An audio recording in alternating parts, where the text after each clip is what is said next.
हफ्ते के आखिरी दिन दुनिया भर के बाजारों से आज है बेहतरीन मजबूती के संकेत और जुलाई सीरीज की आज से हो रही है शुरुआत। जून सीरीज का हमने रिकॉर्ड हाइस पर क्लोजिंग होते हुए देखा है। नई सीरीज की शुरुआत भी है दमदार। स्वागत है आप सबका शेयर बाजार लाइव में। नमस्कार, मैं हूं अनिल सिंह भी। और नमस्कार, मैं हूं दीपांशु भंडारी।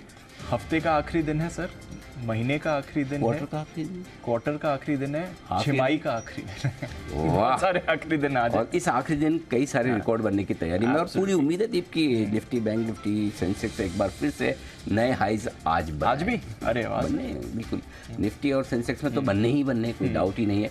बैंक निफ्टी अपने पुराने हाई से 150-200 पॉइंट दूर है। पूरी संभावना है कि वहाँ पर भी आप हाई बनते देखें। तो एक और ऐतिहासिक ट्रेडिंग सेशन के लिए हो जाइए तैयार। और बैंक निफ्टी का भी बन गया था सर। हाँ, लेकिन नया वाला 44,508 के ऊपर वाला। तो आज पूरी जो हैट्रिक हो गई थी वो शायद 200 पॉइंट अगर और आज बैंक निफ्टी बढ़ता तो नया हाई फिर से बन सकता है। तो आज भी पूरे इतिहास बनने का दिन होगा। आज की इससे पहले कि हम ट्रिगर्स वगैरह बताएं, दीप एक चीज बताना चाहता हूँ।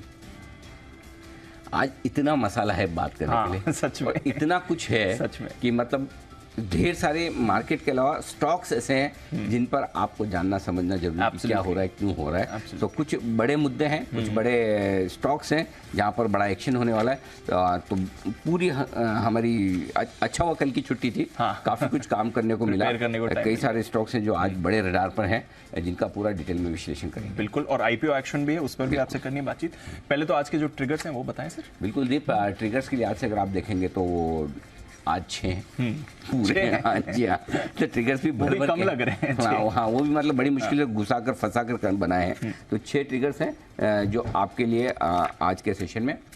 उतार चढ़ाव के बीच डाउ आपका 270 अंक चढ़कर बंद हुआ है।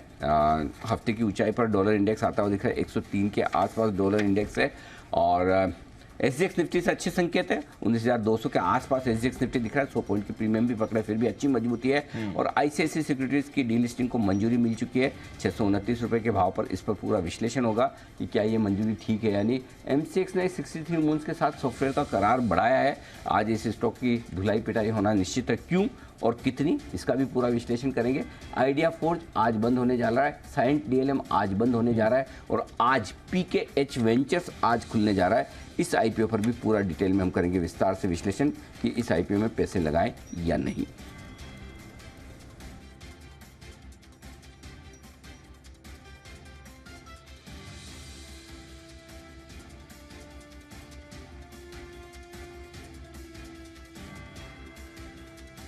ओके, तो इतने सारे ट्रिगर्स हैं बाजार के लिए। कुछ बड़ी ब्लॉक डील्स वेडनेसडे को भी हुई हैं और कुछ बड़ी ब्लॉक डील्स आज भी होने वाली हैं, उसका भी इम्पैक्ट रहा है। वहाँ पर भी अनिल जी की राय लेंगे। बहुत कुछ हो चुका है सर। वेडनेसडे आफ्टरनून जब हम इतने यूफोरिया में बाजार को छोड़ के गए थे, नए रिकॉर्ड्स बने हैं, रिकॉर्ड क्लोजिंग आपको आती हुई दिखी है।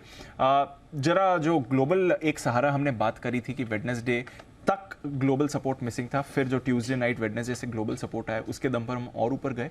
और पिछले 2 दिनों में भी बाजार का एक्शन तो ठीक रहा है, हालांकि काफी कुछ हुआ है ग्लोबल मार्केट्स में, अमेरिका में भी सर। तो 2 चीजें हुई हैं दीप पिछले 2 दिनों में ग्लोबल मार्केट्स में, कुछ अच्छी भी और कुछ कम अच्छी भी। तो पहले कम अच्छी की बात कर ले क्योंकि परसों बाजार थोड़े कम अच्छे थे। कल अमेरिका के बाजार अच्छे थे, इसलिए पहले कम अच्छी से बात शुरुआत कर रहे थे। तो कम अच्छा ये था कि फेड चेयरमैन जेरोम पावेल साहब ने कहा बुधवार को कि भाइयों देखो, ऐसा है कि 2% जो ब्याज दरें, 2% जो इन्फ्लेशन लाना है, इसमें बहुत लंबा समय लगेगा। मुझे लगता नहीं कि 1-2 साल से पहले ऐसा होने वाला है। मोटा मोटी उन्होंने कहा 2 साल लग जाएंगे।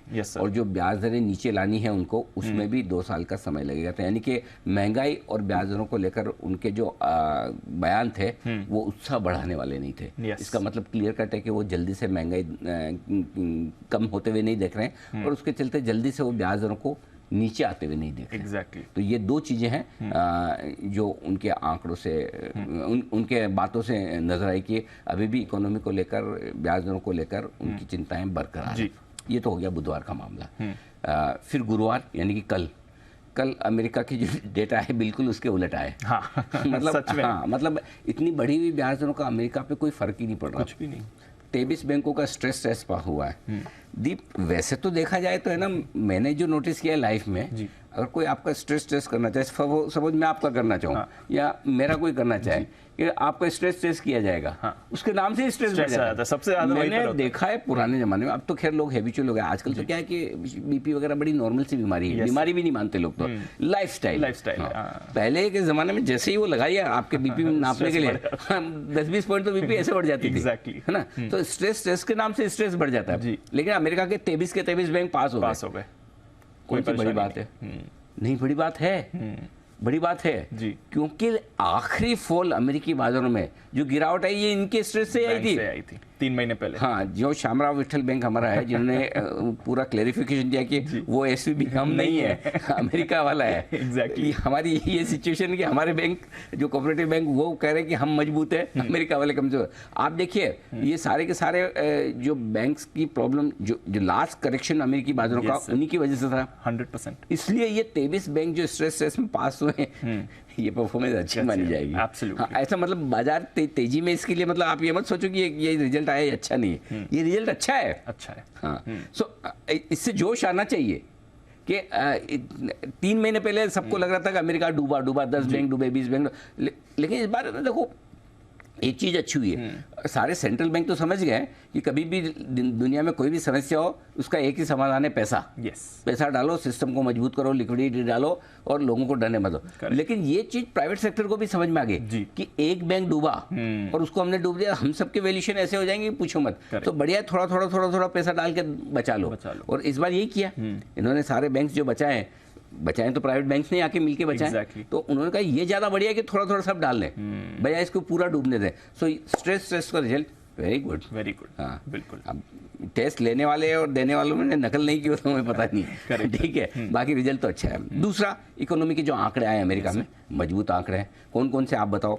जीडीपी जो इनकी Q1 1.3 से 2%। मतलब आप सोचो 1.3 से 2% का आंकड़ा, इतना बड़ा, मतलब इतनी जीडीपी बढ़ना, आपको लगे अरे ये क्या है, 1.25 से 2% को अरे अमेरिका की है, हमारी नहीं है। सबसे बड़ी 1.25 से 2% बहुत होता है अमेरिका में बढ़ना, रिवाइज हो रहा है। सोचो और भी जो डेटा है मेरे ख्याल से, साप्ताहिक बेरोजगारी के आंकड़े 20 महीने में सबसे बड़ी गिरावट दिखा रहे हैं, यानी कि नौकरियां फिर से लग रही है, इकोनॉमी मजबूत है।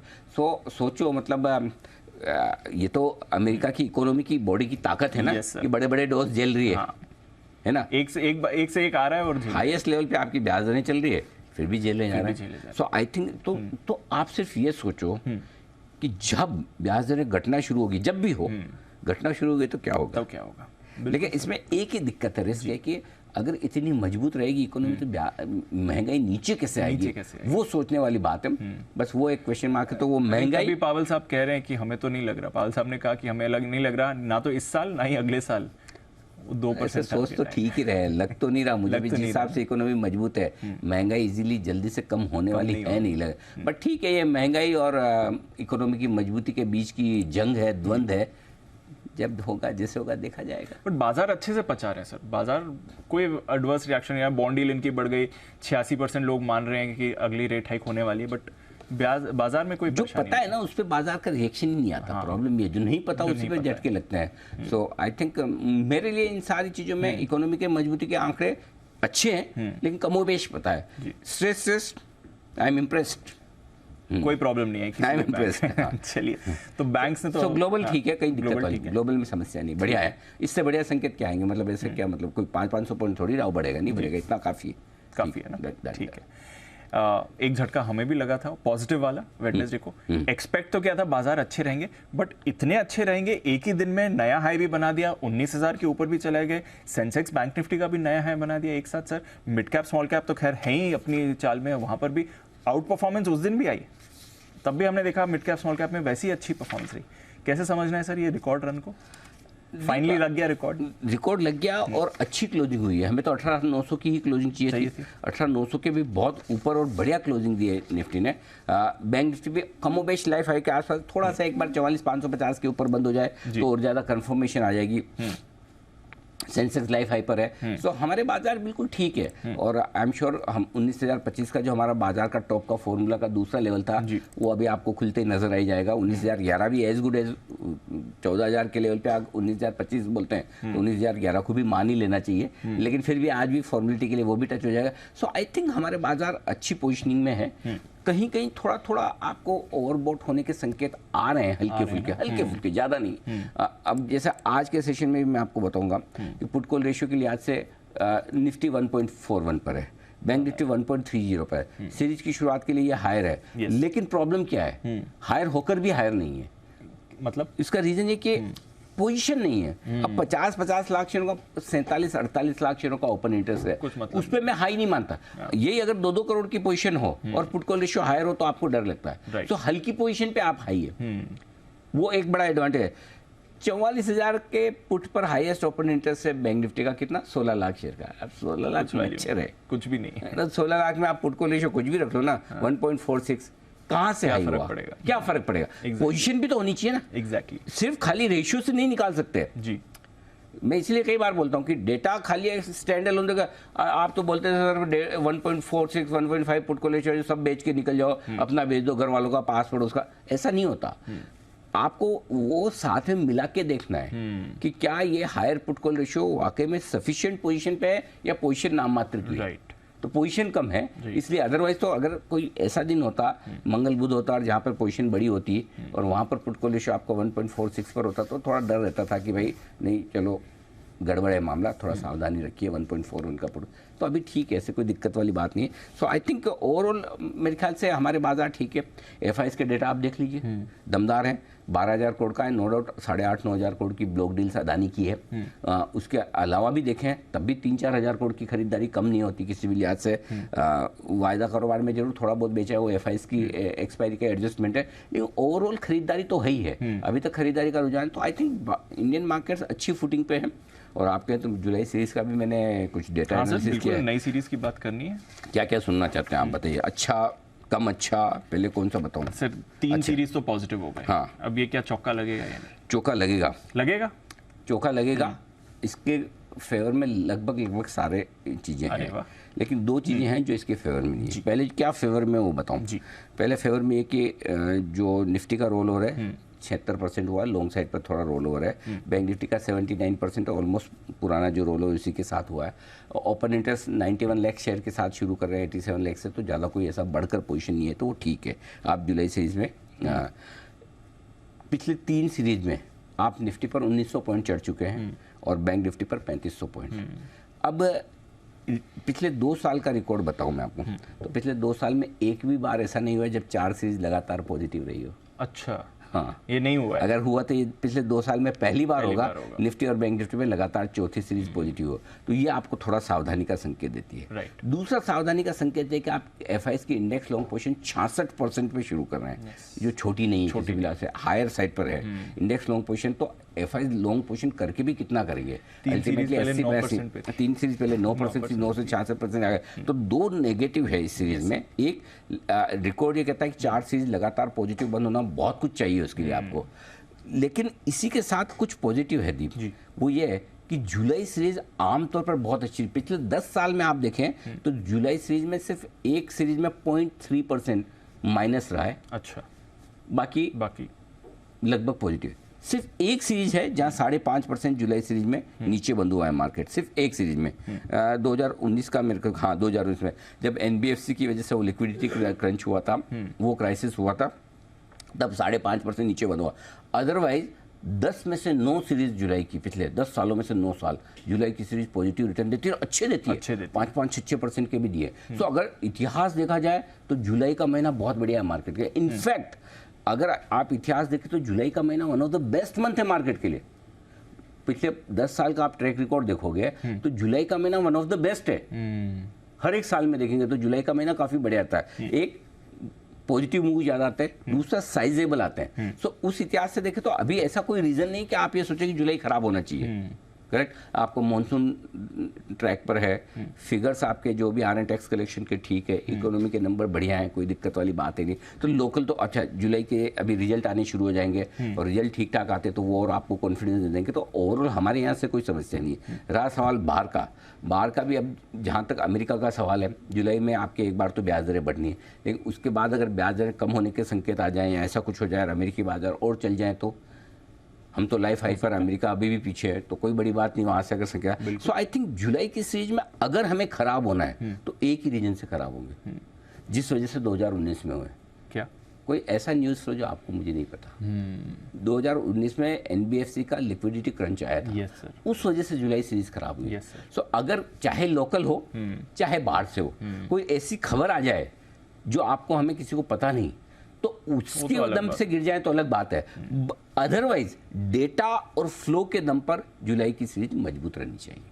भले हमने रिकॉर्ड नहीं बनाया कि लगातार 4 सीरीज हम 2 साल में बंद नहीं हुए ऊपर, लेकिन क्या फर्क पड़ रहा है, रिकॉर्ड तो कई बार कई नए नए बनते ही है ना। Correct. कौन सी बड़ी बात है कि लगातार चौथी सीरीज। तो मैं अभी तक जुलाई सीरीज को लेके पॉजिटिव है। पॉजिटिव चलिए, ये तो और, हाँ, और अच्छी बात है। हाँ, और उसके लिए मैंने स्ट्रेटजी भी लिखी है जी। जुलाई सीरीज की।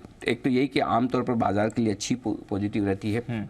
2 साल में जरूर, भले ही 4 बार कभी पॉजिटिव नहीं, लेकिन फिर भी मैं पॉजिटिव हूँ। और इस सीरीज को ट्रेड करने का एक ही तरीका है। इस सीरीज की शुरुआत आज शुरुआत करते हैं, हम नया लाइफ हाई बना लेंगे। और नया लाइफ हाई ट्रेड करने का अपना तरीका एक ही होना चाहिए, जो मैं बार बार हमेशा बोलता हूँ, स्टॉप लॉस नीचे का पता होना चाहिए। Correct sir. Sky is the limit. खुले नीले आकाश में जा रहे हैं। 18,550 ये लेवल है निफ्टी का, जो आपके लिए जुलाई सीरीज के लिए स्टॉप लॉस है। इसके नीचे बंद होगा निफ्टी तो ही आपको चिंता करनी है। 43,300 इसके नीचे होगा अगर बैंक निफ्टी तो ही आपको चिंता करनी है। ज़्यादा सोचो तो 43,000 कर लो। तो ये आपके लिए लेवल है जिन पर आपको फोकस करना है।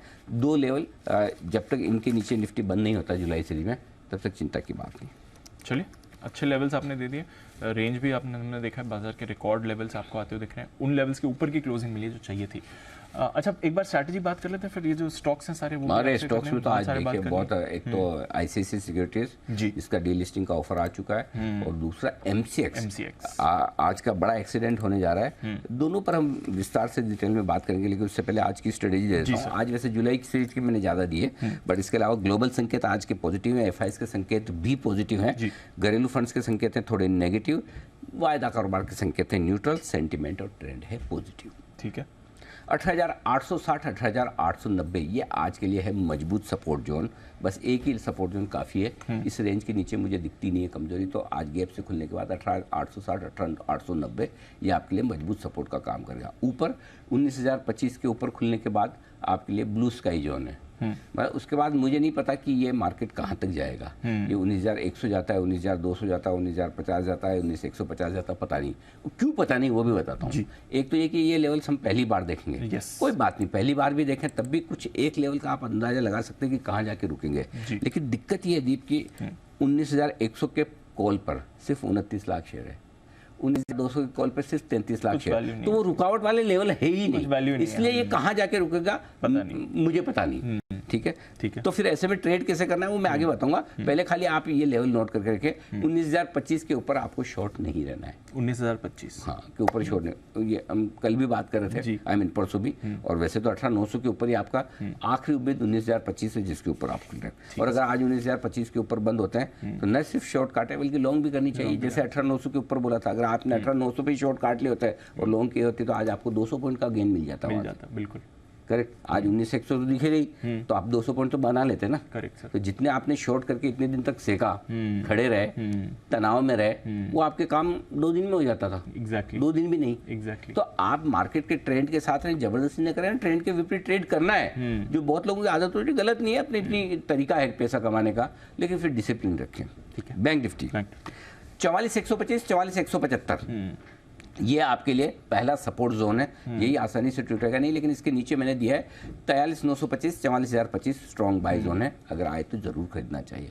ऊपर एकमात्र लेवल है 44,425 44,500।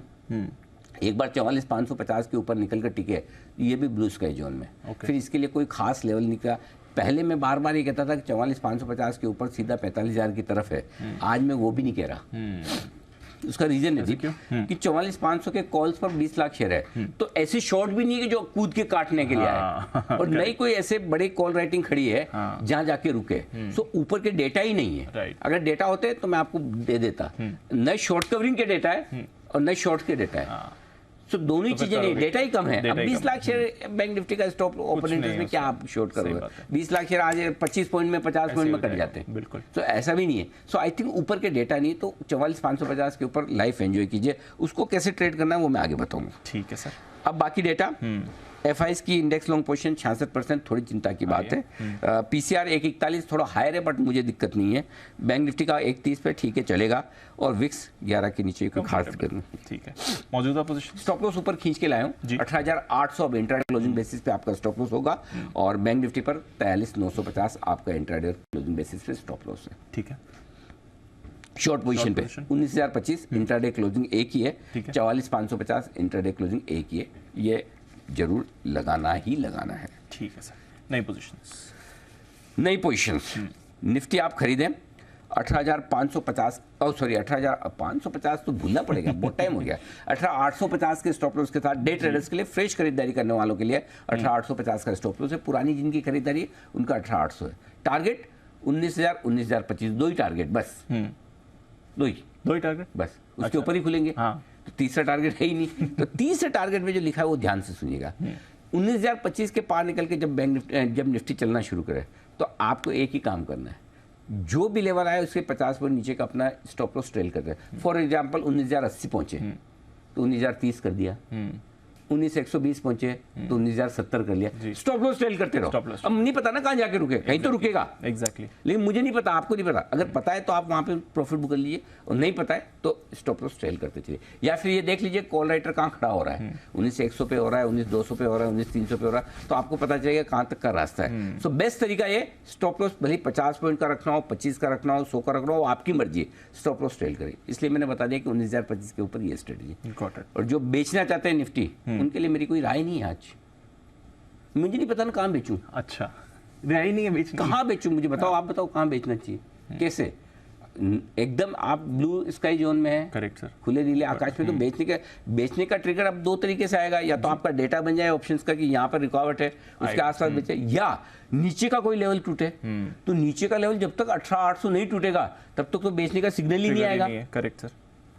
तो बिना सिग्नल क्यों बेचना है? कैसे करना? इससे बेटर है कि बाय ऑन डिप्स की स्ट्रेटेजी रखिए, बाय ऑन डिप्स रखें। ठीक है, अब आइए बैंक निफ्टी। बहुत इंटरेस्टिंग दीप, अच्छा हुआ कल छुट्टी मिली, ये कल की छुट्टी मेरे बहुत काम आई। अच्छा, इतने डेटा निफ्टी के जुलाई सीरीज के देख लिए, आज की स्ट्रेटेजी, इसलिए आप बिल्कुल अलग तरह की भी देख रहे हैं जी। टाइम मिलता तो काम करवा। और जो दो अभी स्टॉक्स हम डिस्कशन करेंगे, आप देखेंगे उसमें हमने, हमारी टीम ने कितनी मेहनत की। बिल्कुल सर, वो भी आपको। बैंक निफ्टी जी 44,125, 44,175, अगर इस रेंज में आए तो बिल्कुल खरीदना है, और स्टॉप लॉस आपका 43,950 का रहेगा।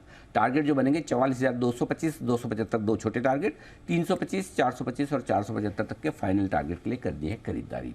ओके, ठीक है। दूसरा तरीका जो ज्यादा कारगर है, क्योंकि चूंकि इस रेंज में आने के चांस कम दिख रहे हैं, तो 44,100 के स्टॉप लॉस से आप खरीद लीजिए। 41,100 एग्रेसिव ट्रेडर्स के लिए 44,100 के स्टॉप लॉस से खरीदिए। टारगेट आपका 44,425 और 44,500, बस दो ही टारगेट। यहाँ पे तीसरा टारगेट है, यहाँ भी सेम 44,550 के ऊपर निकलकर टिका तो फिर आप फिर से ब्लू स्काई जोन में, जहाँ ऊपर के कोई लेवल्स नहीं है, यहाँ पे आप 100 पॉइंट का स्टॉप लॉस लेके ट्रेल करते चले।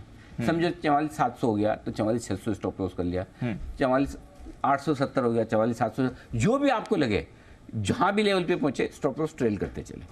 चाहे 50 पॉइंट का करें, 100 पॉइंट का करें, आपकी मर्जी पर है कि आपको कितना प्रॉफिट प्रोटेक्ट करना है, ये तरीका। और 44,550 के ऊपर शॉर्ट नहीं रहना, ये ध्यान में रखिए। और बैंक निफ्टी में भी आज शॉर्ट करने वाली स्ट्रेटेजी मैंने नहीं दी है। अगर होगा शॉर्ट तो 44,500 के आसपास ही होता है, जो 550 के स्टॉप लॉस से होता है। अब वो आज मैं चांस नहीं लेना चाहता, हो सकता है वहां के रुक जाए, पॉसिबिलिटी है, क्योंकि बैंक निफ्टी अभी वहां से 250 पॉइंट दूर है।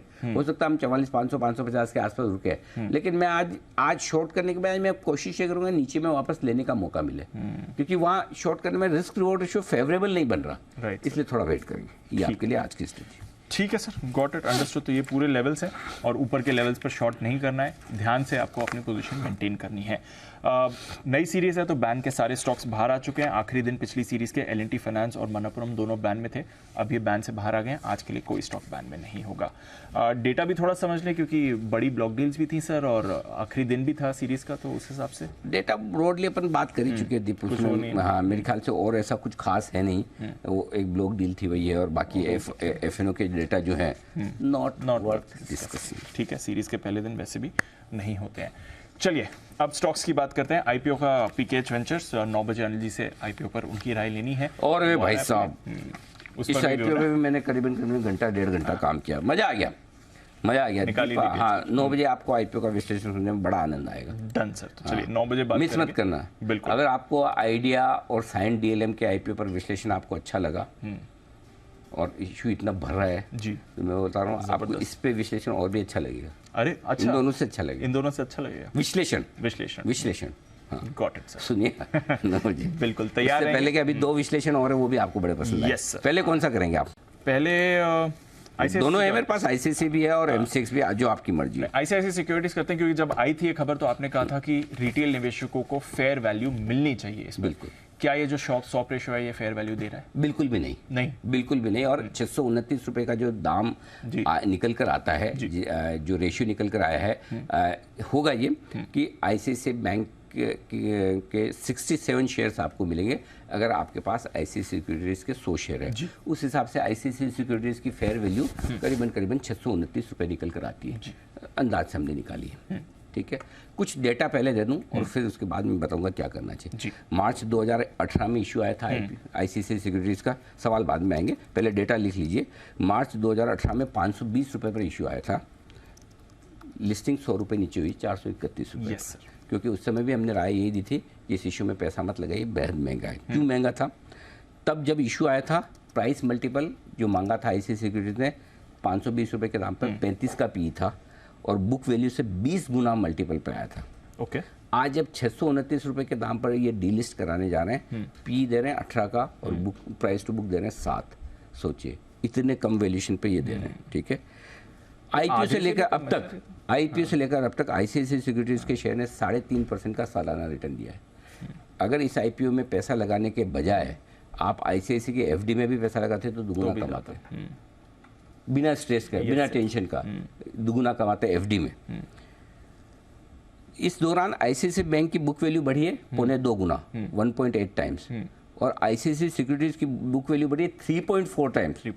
आईसीआईसीआई बैंक के मुकाबले में दुगुना बुक वैल्यू बढ़ी है आईसीआईसीआई सिक्योरिटीज की, उसके बावजूद आप देखिए रेशियो कम है। अब आइए, ये तो हो गया आपका पूरा डेटा। अब इस डेटा के दम पर मैं आपको बताना चाहता हूं कि किस भाव पर कायदे से डीलिस्टिंग होनी चाहिए। अब बोर्ड ये कह सकता है कि हमने तो सेबी का फॉर्मूला है और सेबी के फॉर्मूले के हिसाब से हमने ये प्राइस निकाली और उस प्राइस के हिसाब से हम रिवर्स मर्जर कर रहे हैं, और ये मर्जर अपनी तरह का पहला मर्जर है जो एक पर्टिकुलर प्राइस पर आईसीआईसीआई सिक्योरिटीज को पूरा आईसीआईसीआई बैंक में शिफ्ट कर देगा और आईसीआईसीआई सिक्योरिटीज 100% सब्सिडी हो जाएगी। नियमों के हिसाब से देखें, बिल्कुल उन्होंने जो रेशियो निकाला सेबी के नियमों के मुताबिक है। लेकिन बात यह कि खाली आप नियम समझेंगे, उन नियमों को स्प्रिट में वाकई में लागू करेंगे। आईपीओ के वैल्यूएशन के हिसाब से निकालते हैं। अब मैं आपको बता रहा हूँ जो भाव बता रहा हूँ, जिस भाव पे एक्चुअली आईसीआईसीआई सिक्योरिटीज की डीलिस्टिंग होनी चाहिए, वो आंखें खोलने वाली है।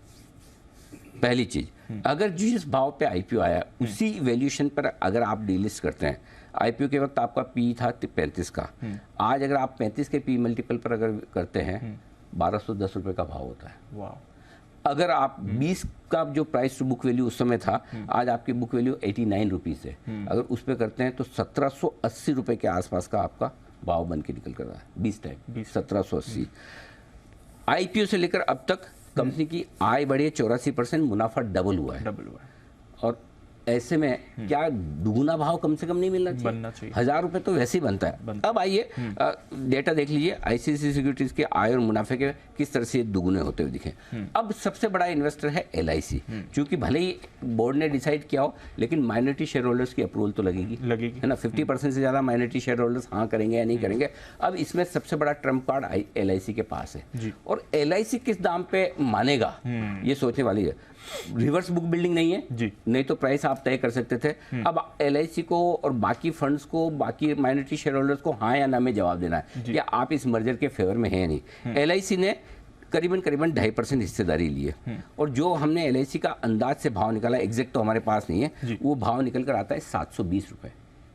एलआईसी की एवरेज को 720 रुपये निकल के आती है। आमतौर पर एलआईसी कभी भी किसी भी डीलिस्टिंग में लॉस में नहीं बेचती है। ठीक है, और अगर 7% खाली एफडी का ब्याज लगाकर एलआईसी का कॉस्ट अगर बढ़ाकर देखा जाए तो 790 रुपये होता है। तो एलआईसी किसी भी हालत में 800 रुपये के नीचे के एक्सेप्टेंस प्राइस को मानेगी, इसकी संभावना मुझे कम दिखती है। क्योंकि LIC का मैनेजमेंट इसको कंसीडर जो क्यों भाई ऐसा ICICI सिक्योरिटीज जैसी कंपनी में लॉस में क्यों बेचे ICICI? आज नहीं 5 साल रखेगा LIC के पास तो पोर्टफोलियो में हजारों स्टॉक है, Correct. जो कई सारे हैं ऐसे पड़े हैं लॉस में वो कभी बेचते नहीं, तो ये भी नहीं देंगे, ऐसा मेरा मानना है। क्यों? जो मार्च जो पिछले 2-3 साल में जो प्राइसेस आई हैं वो जो जिन जिन दाम पे LIC ने हिस्सेदारी बढ़ाई उनकी एवरेज प्राइस लेके हमने ये गिना है।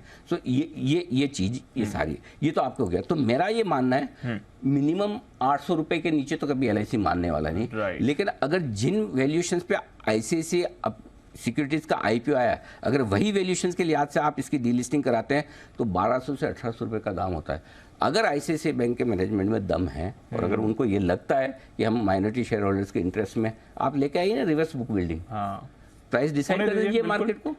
करेक्ट, मार्केट को प्राइस डिसाइड करने दीजिए। Exactly. अब इस पर 5 बड़े सवाल आते हैं मेरे जो ICICI बैंक और ICICI सिक्योरिटीज से मैं पूछना चाहता हूँ। डीलिस्टिंग औने पौने दामों पर क्यों हो रही है? क्यों आप औने पौने दामों पर लिस्टिंग करवाना चाहते हैं? सेबी के नियम हैं, सही है, आप नियम के मुताबिक जा रहे हैं, लेकिन शेयर होल्डर्स का क्या?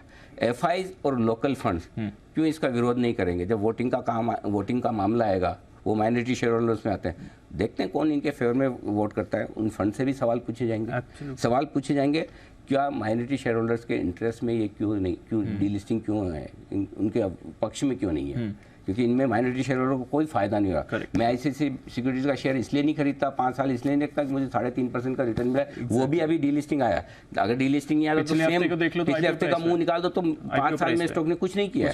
ठीक है, बिल्कुल। इन्वेस्टर एडवाइज फर्म्स क्या कर रही है? बाकी तो बड़ा कूद कर रिपोर्ट्स निकालती है, अब क्या उनको एडवाइस करना चाहिए माइनॉरिटी शेयर होल्डर्स को पक्ष में डाले या ना डाले। और इंडिपेंडेंट डायरेक्टर्स बोर्ड पे है जिन्होंने अप्रूव किया है। इंडिपेंडेंट डायरेक्टर्स इंडिपेंडेंट होने चाहिए और उनका सबसे बड़ा काम ये है कि वो माइनॉरिटी शेयर होल्डर्स को प्रेजेंट करें, न कि बोर्ड को प्रेजेंट करें। लेकिन इस केस में वो मिसिंग है। वो बोर्ड जो कह रहा है, और बोर्ड ने बता दिया होगा उनको कि देखो जी ये रूल है सेबी का, इस रूल के मुताबिक हम कह रहे हैं और सेबी के नियम के हिसाब से ये प्राइस निकला। बोले हाँ ठीक है, चलो चाय कॉफी पीते हैं, समोसे खाते हैं, चलो ठीक है, जाने दीजिए। This is not done. आपको एक प्रेसिडेंस सेट करनी है कि आप किसी भी औने पौने दाम पर शेयर होल्डर्स को रिवॉर्ड कीजिए। ICICI के पास तो ये गोल्डन चांस है, ये बताए कि बहुत भाव मेरा 600 रुपए है, लेकिन मुझे लगता है कि मार्केट मुझे वो वैल्यूएशन नहीं दे रहा। जिस प्राइस पे मैं IPO लाया हूं मैं उसी प्राइस पे आपको वापस देने को तैयार हूं। करके निकल जाइए, करिए ना डीलिस्टिंग। आप करिए 1000 रुपए में डीलिस्टिंग करिए, 1200 में करिए, हम खड़े होकर ताली बजाएंगे, स्टैंडिंग ओवेशन देंगे कि हाँ आपने शेयर होल्डर्स के लिए कुछ किया है। और कितना फायदा हो जाएगा ICICI बैंक को इसका मर्जर करके। लेकिन इन्वेस्टर्स के लिए क्या है? सो आई थिंक ये एक बड़ा केस है जहाँ पर retail investors minority share holders के इंटरेस्ट की बात है जो उठनी चाहिए। तो ये तो सही प्राइस नहीं है, इस पर तो नहीं, बिल्कुल भी नहीं, सवाल ही नहीं दी। Got it sir. तो चलिए ICICI सिक्योरिटीज, ये तो क्लियर व्यू आपके लिए आ गया अनिल जी की तरफ से, ये तो सही प्राइस नहीं है जहाँ तक डीलिस्टिंग का सवाल है। दूसरी बड़ी खबर सर, MCX ये तो नए प्लेटफॉर्म पर शिफ्ट ही नहीं हो रहे, 63 मून्स के साथ फिर से करार बढ़ा दिया। सब ये दूसरा MCX में क्या हो रहा है मुझे समझ नहीं आ रहा है। बड़े बड़े इंस्टीट्यूशंस इस तरह के अगर गवर्नेंस के साथ बैठेंगे तो मार्केट में क्या मैसेज जाएगा जी? ये 6 महीने के लिए करार इन्होंने और बढ़ा दिया। करार क्या है कि MCX जिस सॉफ्टवेयर के साथ ट्रेड करता है उस सॉफ्टवेयर की सर्विस 63 मून्स के साथ 6 महीने के लिए और ली जाएगी। ठीक है, कोई बात नहीं। पहले भी 2 बार की कॉन्ट्रैक्ट बढ़ाया गया था, कॉन्ट्रैक्ट बढ़ाने में कोई हर्ज नहीं। TCS को देने की बात है, TCS का सॉफ्टवेयर तैयार हो रहा है, अभी तक हुआ नहीं, उसके लिए 6 महीने का और समय, वो भी ठीक है, TCS समय ले सकता है। लेकिन इशू दूसरा है। इशू ये है दीप कि जब वित्त वर्ष 2023 की तीसरी तिमाही में यानी दिसंबर 2022 वाले तिमाही में इस कॉन्ट्रैक्ट को दिया गया रिन्यू करने के लिए, तब 60 करोड़ थे। उसके बाद में 60 करोड़ से 81 करोड़ कॉस्ट बढ़ी, 81 करोड़ से फिर अगले क्वार्टर में 81 करोड़ और पिछले 2 क्वार्टर से 125 करोड़ रुपए इस सॉफ्टवेयर के MCX दे रहा है 63 मून को। यानी कि साल भर का कितना 500 करोड़। अगर और नहीं बढ़ाते हैं तो अगले 2 तिमाही के लिए और गिनेंगे तो 500 करोड़ हो गया। अब आपको एक आंकड़ा देता हूँ, आपकी आंखें खुली की खुली रह जाएगी ऐसे। पिछले साल की MCX की आय है 514 करोड़ और मुनाफा 149 करोड़। ठीक है, यानी कि करीबन इसके 350 करोड़ के खर्चे। अगर 500 करोड़ का 514 करोड़ की आय के सामने 500 करोड़ सॉफ्टवेयर के दे देंगे तो क्या MCX घाटे में आ जाएगा? और ऐसी क्या मजबूरी है कि 60 करोड़ वाला आपका 4 तिमाही पहले जो सॉफ्टवेयर का चार्जेस था वो अचानक से 125 करोड़ हो गया, डबल। और ऐसा सॉफ्टवेयर में क्या बदलाव हो गया MCX में? हम तो ऐसा कोई बदलाव नहीं देखते।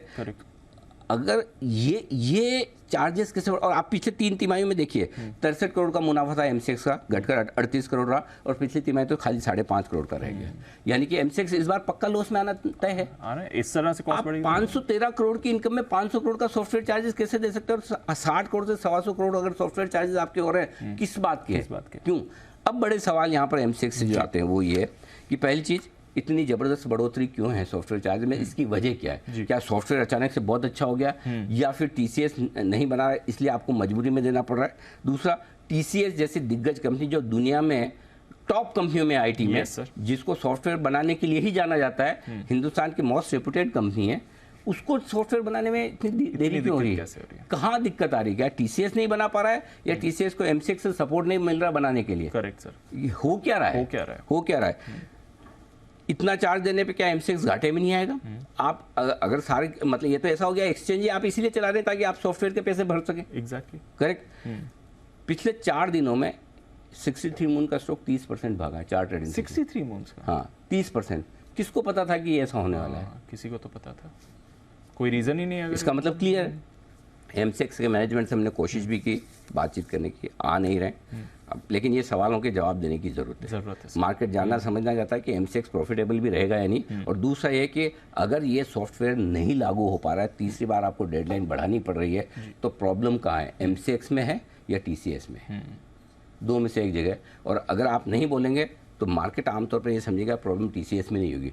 टीसीएस को अपना काम पता है। एग्जैक्टली। और इसलिए सोचेगा कि 60 करोड़ से 125 करोड़ अगर आपका तिमाही में अगर पैसा बढ़ रहा है, तो फिर इसका मतलब कहीं कहीं मुश्किल है। कुछ तो है। ये है एमसीएक्स आज कितना गिरेगा मुझे पता नहीं, लेकिन अगर 20% भी घट जाए तो कोई बहुत बड़ी बात नहीं। कोई बड़ी बात नहीं। मतलब सर्किट, लोअर सर्किट 10% नीचे तो खुलना ही खुलना है इसको। अब उसके बाद कितना घटता है ये जाए।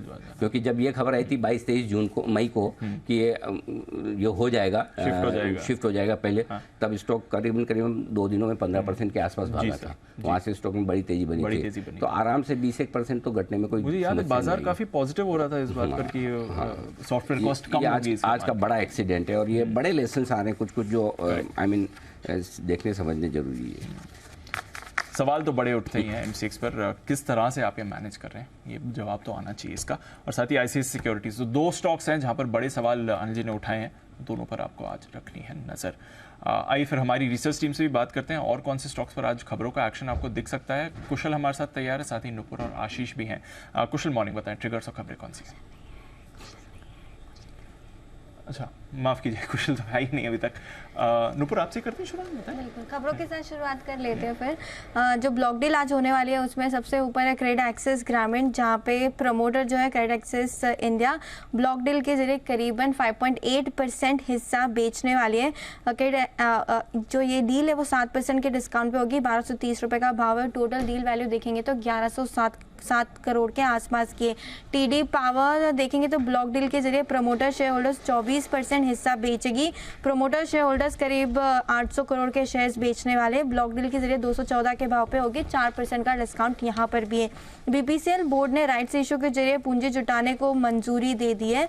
18,000 करोड़ तक पूंजी जुटाने वाली ये कंपनी राइट्स इशू के जरिए। टेलीकॉम स्टॉक्स भी आज फोकस में रहने वाले, क्योंकि टेलीकॉम डेटा आया अप्रैल के महीने का, जहाँ पे करीबन 8 लाख जो ग्राहक है वो गवाते हुए नजर आए। 8 जियो की बात करें तो यहाँ पे ग्राहक को जोड़ा है। वोडाफोन आइडिया ने ग्राहक गवाए करीबन 30 लाख। भारतीय एयरटेल की बात करें तो यहाँ पर भी आपको जोड़ता हुआ नंबर दिखेगा।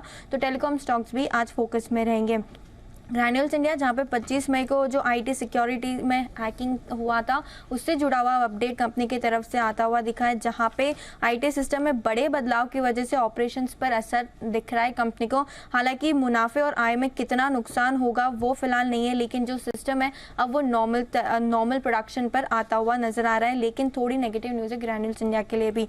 टीसीएस, जहाँ पे जो हायरिंग स्कीम पर कंपनी की तरफ से सफाई आती हुई दिखी कंपनी के एजीएम में, जहाँ पे हायरिंग स्कीम के जो मामले मामला है उसमें 6 कर्मचारियों को निकाला गया है। स्टाफिंग फर्म को बैन भी लगाया गया है, 6 स्टाफिंग फर्म पर बैन भी कंपनी ने लगाया है। पीटीसी इंडिया फाइनेंशियल्स जहाँ पे आरओसी ने कंपनी और MD and CEO Pawan Singh को कंपनीज एक्ट का उल्लंघन करते हुए 3 ऑर्डर के ऊपर 3 ऑर्डर पास किए, जिसमें से कुछ है जो नॉमिनेशन रेम्युनरेशन कमेटी होती है वो अब तक नहीं बनी है। ये आरोप कंपनी के ऊपर जो एमडी एंड सीईओ उन पर लगाया गया है।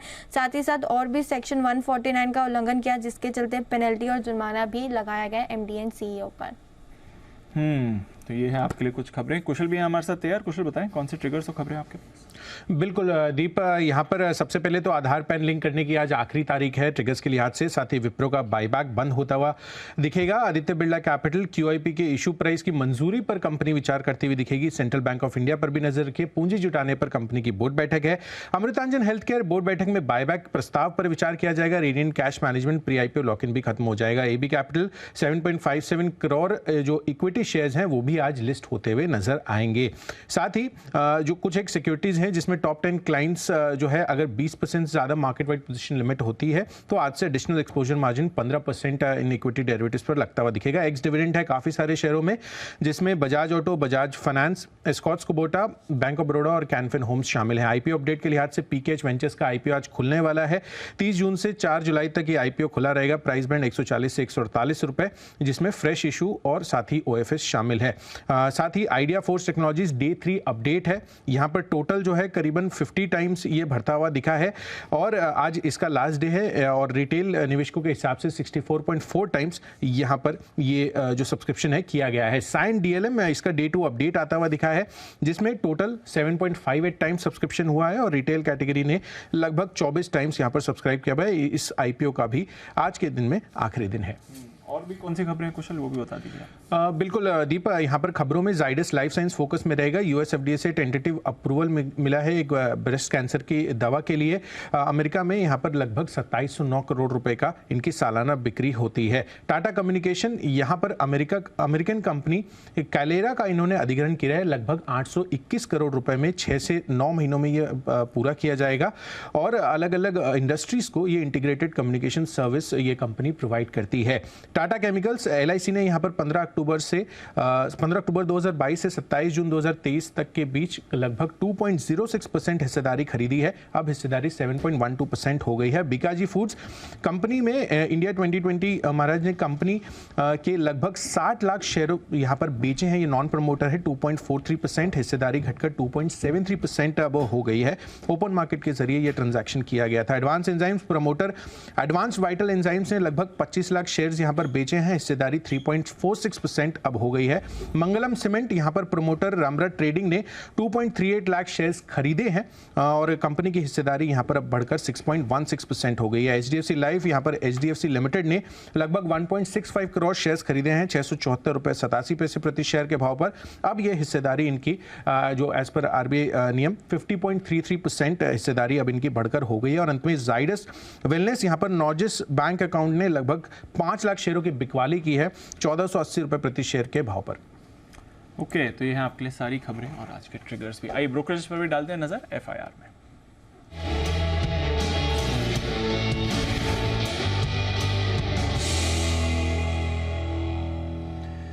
मॉर्निंग आशीष, बताएं क्या कह रही हैं आज की रिपोर्ट्स? Good morning Deepanshu. आज का टॉप स्टॉक तो MCX है, जहां पर अगर आप देखें तो ब्रोकरेज हाउस की तरफ से ऑब्जर्वेशन और रिपोर्ट्स हैं। ये मॉर्गन स्टैनली अंडरवेट की रेटिंग को बरकरार रखें। 1642 की क्लोजिंग चल रही है।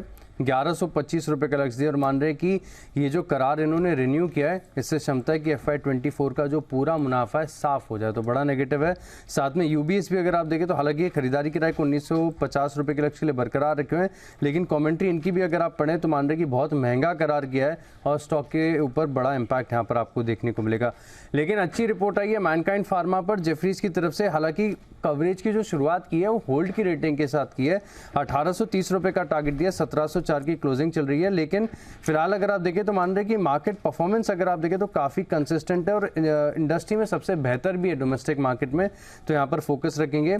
L&T यहाँ पर JP मॉर्गन ओवरवेट की रेटिंग को बरकरार रखें और लक्ष्य में काफ़ी अच्छी खासी बढ़ोतरी की, 2570 से बढ़ाकर 2900 कर दिया है। 2421 की क्लोजिंग चल रही है। InterGlobe aviation Morgan Stanley overweight की रेटिंग को बरकरार रखें, स्टॉक ऑल टाइम हाई पर चल रहा है और जो लक्ष्य है वो इन्होंने देखिए काफ़ी बढ़िया बढ़ाया, 3126 से बढ़ाकर सीधा 21 कर दिया, 3321 कर दिया, और मान रहे कि इंडस्ट्री में अगर आप देखें तो अब रिकवरी का दौर खत्म हो गया, अब सीधे एक्सपांशन का टाइम यहाँ पर देखने को मिलेगा। वोल्टास पर जेफरीज खरीदारी की राय दे रहे हैं, लक्ष्य 1090 से घटाकर 950 कर दिया। ओके, तो ये हैं ढेर सारी रिपोर्ट जिन पर रहेगा एक्शन। आइए इसी एक्शन को बढ़ाते हैं आगे और वक्त है पिक ऑफ द सीरीज का।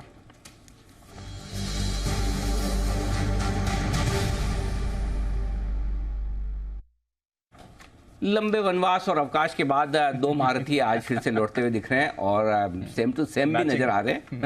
मैचिंग भी हो गया है। ओके, और अनएक्सपेक्टेड छुट्टियां भी बढ़ गई इनकी।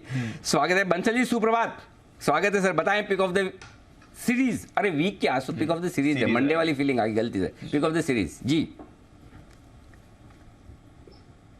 सुप्रभात अनिल जी, सुप्रभात दीपांशु। पहले तो अनिल जी, सबसे पहले तो जो अभी आपने सुबह एक अच्छी कमेंट्री दी ना आईसीआईसी सिक्योरिटीज पर, अनिल जी वेदांता वाले दिन याद आ गए जब वेदांता काफी इस तरीके से ओपन ऑफर वगैरह आया था लोअर प्राइस पर। उस समय भी अनिल जी इतनी दमदार आवाज थी। तो अब क्या होता है Anil ji, market and life they are full of regrets. तो जिन्होंने उस समय वेदांता को मिस करा होगा वो इस समय आईसीआईसी सिक्योरिटीज को देख रहे होंगे। और मैं भी अनिल जी खुद हैरान था कि ये किस तरीके का डीलिस्टिंग ऑफर है।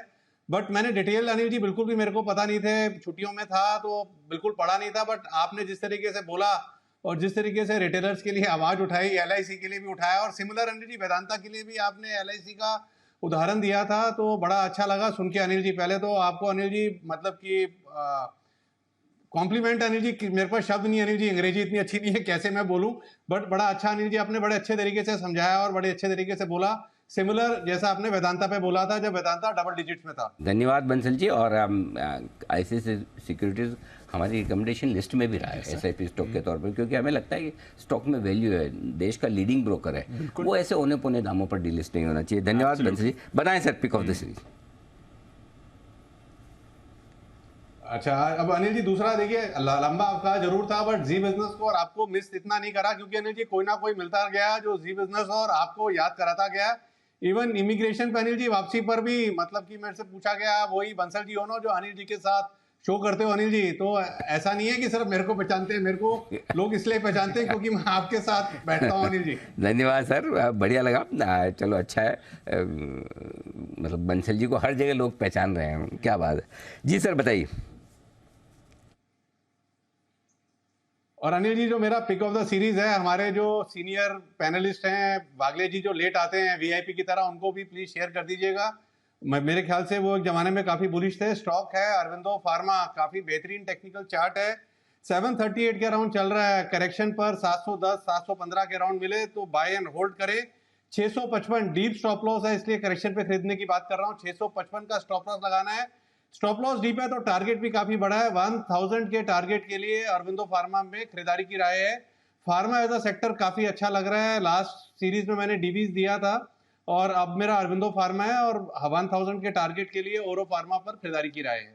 655 का स्टॉप लॉस और 1000 के टारगेट के लिए, पूरी सीरीज के लिए, बड़े टारगेट के लिए अरविंदो फार्मा पर खरीदारी की राय है। समय कितना भी हो, कम हो ज़्यादा हो, बंसल जी का फंडा बहुत क्लियर है दीप, कि वो पूरी बात अपनी बताएंगे, उसके बाद आगे काम पे बढ़ेंगे। बंसल जी वो हमारे बंसल जी का व्यवहार दो दिनों से मिलता जुलता है। या तो हमारे घर के बुजुर्गों की तरह, तो जब आप घर पहुंचोगे और आपके बुजुर्ग तो दिन भर में उन्होंने क्या खाया, कहाँ गए, किससे मिले, ये वो सब बताना उनका जरूरी है। या फिर आपके स्पाउस की तरह जी जहाँ आपके पास कोई ऑप्शन नहीं होता दोनों केस में, एक बुजुर्ग है एक स्पाउस है, आपको सुनना ही सुनना है, और जो बोलेंगे उसके बाद हाँ करके फिर आगे बढ़ना है। तो जरा भाइयों ट्वीट करके मुझे बताइए बंसल जी में आपको क्या नजर आता है, बेटर हाफ या आपके पेरेंट्स? जरा ट्वीट पे देखता हूँ मैं किस तरह के मैसेज आते हैं। बंसल जी की जो भावना है वो आपको किस तरह वाली लगती है? चलिए तब तक आइए स्वागत किया जाए सुमित जी का भी। सुमित जी सुप्रभात, बताएं sir pick of the series. Anil ji pick of the series के तौर पे मेरे को ऐसा लग रहा है कि टाइटन को सिलेक्ट करना चाहिए। टाइटन के अंदर मोमेंटम बना हुआ है। टाइटन मुझे लग रहा है कि यहाँ से एक बढ़िया तेजी दिखाने को तैयार है। टाइटन के चार्ट्स मजबूत है, पिछले कई दिनों से हमने तेजी देखी है और टाइटन में यहाँ से ऊपर में 3075 और 3125 रुपए तक के लेवल आने वाले दिनों में देखने को मिल सकता है। टाइटन में जो नीचे में सपोर्ट बन के आ रहा है 2975 2980 के पास है, तो 2975 का स्टॉप लॉस रखें, टाइटन में खरीदारी करें, एग्जिस्टिंग पोजीशंस होल्ड रख के चले, कोई भी डिप आता है तो फ्रेश खरीदारी कर सकते हैं। 3075 3125 ये लेवल आने वाले दिनों में टाइटन में देखने को मिल सकता है। पालवे साहब सुप्रभात, बताएं सर आपकी पसंद का share. Good morning Anil ji, good morning everyone. तो फार्मा स्पेस पे ही नजर है और उसमें हमें लगता है सन फार्मा को यहाँ पे पिक ऑफ द सीरीज के तौर पे यहाँ पे बाय करना चाहिए। जिस तरीके से वीकली सेटअप पे स्टॉक ने एक फॉलिंग चैनल का ब्रेकआउट यहाँ पे देते हुए दिख रहा है और पूरा फार्मा स्पेस एक अच्छा बाइंग इंटरेस्ट दिखा रहा है पिछले कुछ हफ्तों से। हमें लगता है सन फार्मा फ्यूचर जुलाई सीरीज में बाय किया जा सकता है। अपसाइड के टारगेट हम प्रोजेक्ट कर रहे हैं इसमें 1080 से लेके 1120 तक के। स्टॉप लॉस रखना होगा यहाँ पे करीब 968 के आसपास। तो ये है आपके लिए सन फार्मा। कुणाल जी सुप्रभात, लंबे समय बाद आपके भी दर्शन हो रहे हैं, बहुत बहुत स्वागत है सर। कैसी रही छुट्टियां बताएं और पिक ऑफ द सीरीज अगर आप निकाल पाए हो तो, नहीं तो कोई बात नहीं सर। अनिल जी सुप्रभात, दीपांशु सुप्रभात। अनिल जी सबसे पहले तो अभी आपने जो प्रश्न किया कि हाँ। बंसल जी में क्या आपको अपना बेटर हाफ या वर्स हाफ नजर आता है या फिर अपना बुजुर्ग नजर आता है, तो अनिल जी मुझे दोनों नजर आते हैं। हाँ। जब अनिल जी बंसल जी ज्ञान दे रहे होते हैं मुझे बिल्कुल बुजुर्ग नजर आते हैं और अनिल जी वर्स हाफ या बेटर हाफ पार्टनर तो नहीं अनिल जी चार्ट कॉर्नर में, तो अनिल जी मेरे लिए दोनों है अनिल जी। लेकिन बंसल जी ने बोला है। और अनिल जी जी जी दो छोटी सी बातें करूंगा अनिल जी समय। जी जी बताइए।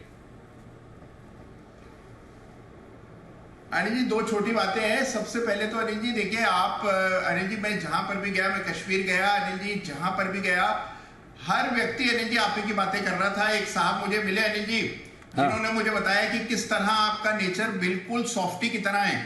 तो जो आइसक्रीम होती है सॉफ्टी, अनिल जी बिल्कुल आपका नेचर उसकी तरह किसी ने वर्णन किया।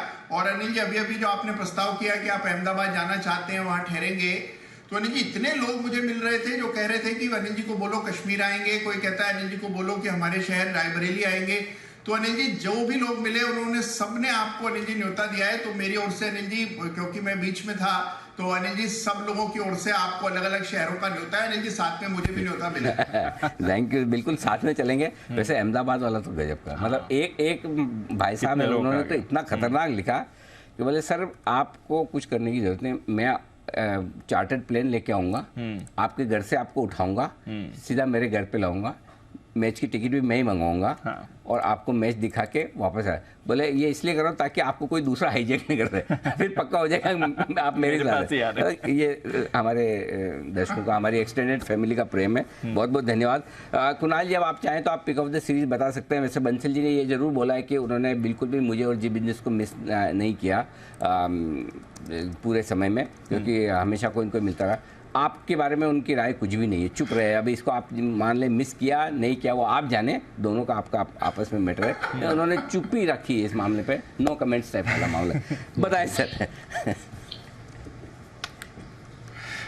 अनिल जी एक बात और रह गई अनिल जी, एक बात ये है कि अनिल जी आपका वो जो आपने आउटसोर्स्ड डांस एनिमेशन चलाया अनिल जी, वो बड़ा ही अच्छा लगा। अनिल जी अब देखिए आपके पास डांस का गाना भी आ गया है, पीछे कौन सा गाना बज रहा है वो भी आपको पता है, स्टेप्स भी आपको मिल गए हैं, बस अब अनिल जी आपको परफॉर्म करना है। यस। तो अनिल जी पूरी तैयारी हो गई अनिल जी, बड़े मजे के साथ हमने सबने वो एनिमेशन देखा, अब उसको रियल करके दिखाइए अनिल जी। अचानक से बीच बीच में कुणाल जी की आवाज कट जाती है, पता नहीं बहुत दिनों बाद आए तो संपर्क बराबर हो नहीं पा रहा। तो डांस वाली जो आपने बात की वो मैंने सुनी नहीं सर, बाकी पिक ऑफ द सीरीज अगर आप बताएंगे तो मैं जरूर सुनूंगा।